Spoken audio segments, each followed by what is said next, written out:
ఐదుగురు ప్రధానమంత్రులు మారినా వేటగాడు మాత్రం అక్కడే. బ్రిటన్ పార్లమెంట్ ఎన్నికల్లో ఘన విజయం సాధించిన లేబర్ పార్టీ 14 ఏళ్ల తర్వాత మళ్లీ అధికారం చేపడుతుంది. ఈ క్రమంలో నూతన ప్రధానమంత్రిగా డౌనింగ్ స్ట్రీట్లో అడుగు పెడుతున్న కీర్ స్టార్మర్ కు ఓ అనూహ్య అతిథి ఆహ్వానం పలికేందుకు సిద్ధమైంది.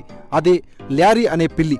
డౌనింగ్ స్ట్రీట్లోకి ఐదుగురు ప్రధానమంత్రులు వచ్చి వెళ్లినా 13 ఏళ్లుగా ఆ మార్జాలం మాత్రం అక్కడే మకాం వేయడం గమనార్హం. బ్రిటన్ ప్రధానమంత్రి అధికార నివాసమైన నెంబర్ 10 డౌనింగ్ స్ట్రీట్ కు ఘన చరిత్ర ఉంది. 1682-84 మధ్యకాలంలో మాజీ దౌత్యవేత్త, ప్రాపర్టీ డెవలపర్ జార్జ్ డౌనింగ్ దీన్ని నిర్మించారు. 1735 నుంచి బ్రిటన్ ప్రధానమంత్రి అధికారిక నివాసంగా కొనసాగుతుంది. తదనంతరం పక్కనే ఉన్న నెంబర్ 11, నెంబర్ 12 నివాసాలను కూడా దీని కిందికి తీసుకున్నారు. అయితే పునాదులు గట్టిగా లేకపోవడం, ఎలుకల బెడద వంటి సమస్యలు ఆది నుంచి వెంటాడుతున్నాయి. ప్రధాని నివాసంలో ఎలుకల బెడద నుంచి బయటపడేందుకు 2011లో బ్యాటర్సీ హోమ్ నుంచి ల్యారీ అనే పిల్లిని తీసుకొచ్చారు. అప్పట్నుంచి ఆ మార్జాలం చీఫ్ మౌసర్ గా అక్కడే ఉండిపోయింది.